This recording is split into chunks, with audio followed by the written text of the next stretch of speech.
जय श्री राम सभी भाइयों को ओनली खंडन में आपका स्वागत है। आज हम रामपाल जी का एक चेला है अमित दास उसकी पोल खोलेंगे। चलिए शुरू करते हैं। ये अमित दास है, ठीक है। इसने मुझे ये संडे को मैसेज किया, ये वाला, गोपाल भाई इन नास्तिक वालों के ऊपर भी वीडियो बनाओ, ठीक है।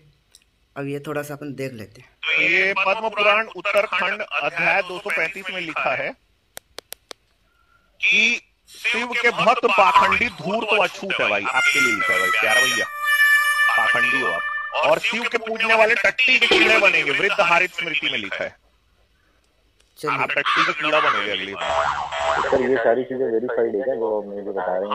100% वेरीफाइड है, 100% वेरीफाइड है। आप जब यहाँ देख लिया आपने, ठीक है।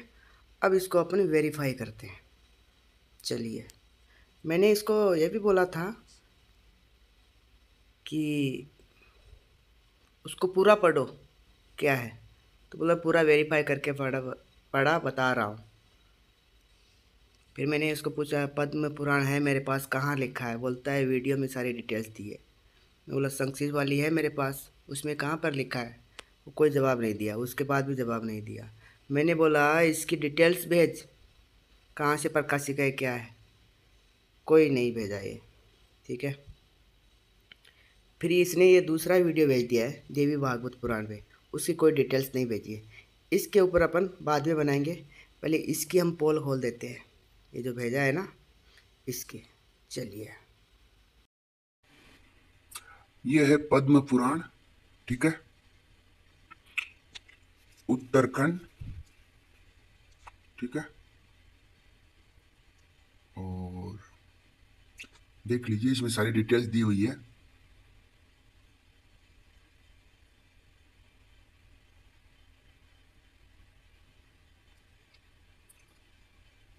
अब अपन उत्तराखंड में चलेंगे अध्याय 235 में, ठीक है, जो बताए वहां पे क्या सच्चाई, क्या लिखा है, किसको पाखंडी बताया, कौन धूर्त है, क्या शिव जी की पूजा की बात वहां पे है या नहीं, सारी बातें अपन जानते हैं और उनकी अच्छे से पोल खोलते हैं। चलिए, ये यहाँ देखिए एकादशी व्रत निर्णय और द्वादशी का महात्म्य, ठीक है। एकादशी इधर से एकादशी व्रत के बारे में बता रहे हैं, ठीक है, कि एकादशी का व्रत करना चाहिए। मैं आपको थोड़ा कहाँ से पढ़ाऊं,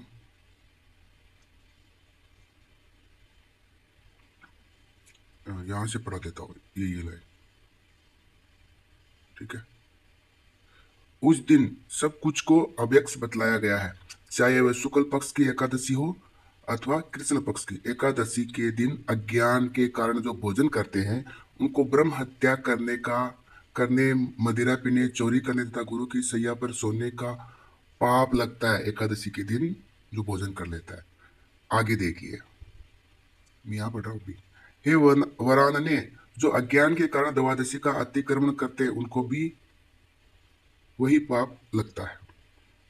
अब आगे ये देखिए, जो मूर्ख उपवास न करके खाओ खाओ ये एकादशी को कहता है,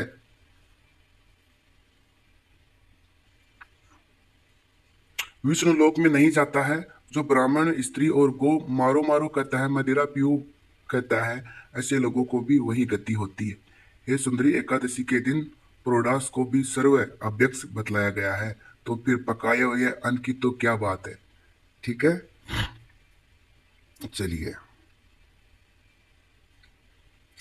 ब्राह्मण को चाहिए कि वह सभी एकादशी को त्याग कर द्वादशी के दिन ही उपवास करें। इस तरह की विधि का निश्चय करके एकादशी के दिन उपवास करके सायंकाल अथवा दिन के आदि और मध्य में या सायंकाल प्रातः काल के बीच में इन चारों प्रकार के भोजन को त्याग कर ही उपवास करना चाहिए। दशमी के दिन एक बार भोजन करें, स्त्री का संग ना करें, ठीक है। देखो नियम बता रहे हैं अब यहां से, पृथ्वी पर सोए और दोपहर के बाद पवित्र का पालन करें। शरीर में आंवला का फल लगाकर नदी में स्नान करें। फिर उपवास करके रात्रि में श्री हरि की पूजा करें। देखो, श्री हरि की पूजा करें। वैष्णव को चाहिए कि वह पाखंडी, अब यहाँ से सुनिए, देखिए आ गए पाखंडी वाली बातें, यहाँ से लेके ये यहाँ तक, ये वाली। कि वह पाखंडी दुष्कर्म करने वाले पतित और चांडाल से न तो देखे और न उनसे बातें करे। जो ब्राह्मण वैष्णव नहीं है वह पाखंडी कहा गया है, ठीक है। जो वैष्णव नहीं है, ठीक है, उसको पाखंडी कहा गया है। जो शिखा तथा यज्ञोपवीत का त्याग कर देता है वह विक्रम स्थित शूद्र को शपथ चांडाल कहा गया है, ठीक है, जो यज्ञोपवीत धारण नहीं किया है। यही वेदों का निर्णय है। जो महापाप और उपपापों से युक्त होता है ब्राह्मण पतित कहा जाता है। वेदों ने यह निर्णय किया है कि वह अन्यथा और चांडाल है। रात्रि में श्री भगवान की पूजा करके जागरण करना चाहिए। चंदन, पुष्प, दीप, वस्त्र तथा शुद्ध आभूषणों से जप, स्तोत्र तथा नमस्कार के द्वारा रात्रि में पूजन करना चाहिए। उसके पश्चात प्रातःकाल तुलसी मिश्रित जल से विधि पूर्वक स्नान करके पितरों और देवताओं को तर्पण करे। फिर जगत के स्वामी श्री भगवान की लक्ष्मी जी के साथ पूजा करे। देखो भाई, देखो, आप देखते जाइए। कोमल तुलसी दल से नारायण भगवान को समर्पित करे, ठीक है। अब इनका आ जाता है वही 235 अध्याय, ठीक है, 235 अध्याय देख लीजिए। अब यहाँ पे क्या पूछते हैं, अपन हिंदी वाला पढ़ रहे हैं। यहाँ से में प्रसन्न हो जाते हैं और उसको समस्त अभिष्ट वस्तुओं को प्रदान कर देते हैं। हे देवी, मैंने इस तरह उत्तम द्वादशी व्रत का वर्णन किया। अब कौन सी तुम दूसरी बात सुनना चाहती हो उसे मैं बतलाता हूँ। अब देखो यहाँ से पार्वती जी ने कहा, आपने जो ये कहा है कि पाखंडियों के साथ न बोलें क्योंकि उन सबों को चांडाल से भी अधिक निंदित कहा गया है। वे पाखंडी किस तरह के होते हैं और उन सबों का चिन्ह क्या है, ठीक है। पाखंडियों के बारे में पूछ रही है माता जी कि वो किस तरह के होते हैं, उनका क्या लक्षण है, क्या उनका चिन्ह है, ठीक है। अब यहां से देखिए, रुद्र ने कहा, जो अज्ञान से मोहित भगवान नारायण से भिन्न देवताओं को परादेवता बतलाते हैं वे पाखंडी है। जो भगवान विष्णु के भक्तों से द्वेष करते हैं, अब देखो यहाँ पे क्या लिखा है, जो भगवान विष्णु के भक्तों से द्वेष करते हैं। तो ये लोग जो क्या कर रहे हैं रामपाल, ये लोग क्या कर रहे हैं, द्वेष कर रहे हैं कि नहीं? ये तो विष्णु भगवान से ही द्वेष कर रहे हैं, ठीक है।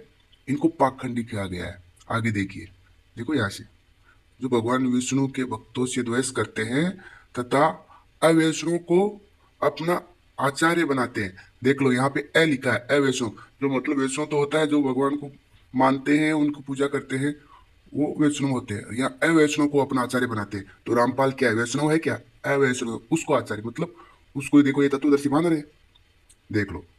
एवं पाखंडियों के साथ रहते हैं उनको ही पाखंडी कहा गया। देख लो किसको पाखंडी कहा गया, ये देखो यहाँ से पढ़ लो अच्छे से, ठीक है, ये लाइनें।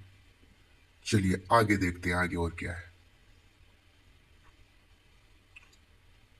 अवैदिक चिन्हों को धारण करते हैं तथा कपाल, अशिष्ट तथा भस्म धारण करते हैं। वानप्रस्थ आश्रम के बिना भी जटा धारण करते हैं। देखो जटा धारण किसके लिए बताया गया है? वानप्रस्थ आश्रम कितना होता है? ब्रह्मचार्य, गृहस्थ आश्रम, वानप्रस्थ और संन्यास, ये 4 आश्रम है। वानप्रस्थ मतलब जंगल में रहना, वो जंगल में नहीं रहते, घर पे रहते हैं, फिर भी जटा धारण कर लेते हैं, ठीक है। अवैदिक क्रिया करते हैं, ठीक है, वैदिक नहीं अवैदिक, वे ही पाखंडी कहे गए हैं। श्री हरि को अत्यंत प्रिय शंख, चक्र तथा ऊर्ध्वपुंड आदि चिन्हों से रहित जो ब्राह्मण है वे देवी वे ही पाखंडी कहे गए हैं। श्रुतियों तथा स्मृतियों से बतलाए गए आचरण को जो ब्राह्मण नहीं अपनाते हैं उन सबको पाखंडी समझना चाहिए तथा वे सभी लोकों में निंदित है। सभी यज्ञों का भोग करने वाला श्री हरि है। इस बात को नहीं जानकर जो अन्य देवता का उद्देश्य करके होम करता है और दान करता है उसको पाखंडी समझना चाहिए तथा जो सभी कर्मों में अपने को स्वतंत्र मानता है। देखो सभी कर्मों में अपने को, ये तो सब मनमानी ढंग से कर रहे हैं, सब कुछ जो भी कर रहे हैं, तो पाखंडी कौन है? यही लोग, ये अपनी खुद ही पोल खुलवा रहे हैं, वह पाखंडी है, ठीक है। जो तीनों अवस्थाओं में मन, वाणी और शरीर से भगवान वासुदेव को, देखो यहाँ से, जो तीनों अवस्थाओं में मन, वाणी और शरीर से भगवान वासुदेव को नहीं जानता है वह पाखंडी है। बहुत इस विषय में क्या कहना है जो भी ब्राह्मण वैष्णव नहीं है, उन सबको न तो छूना चाहिए, न उनसे बोलना चाहिए और न उन सबों को कभी देखना चाहिए। ठीक है, ये हो गया। आगे देख लीजिए यहाँ पे। इस तरह से शंकर जी की बात को सुनकर पार्वती देवी अत्यंत आश्चर्य होकर पुनः पूछी। ठीक है, अब देख लो इसमें ये पूरा है, इसमें वो चीजें कहीं नहीं पाखंडी किसको बताया गया, ये बात है। मैं आपको दिखा देता हूँ, इसमें कहीं पर भी वो चीजें नहीं दी गई है।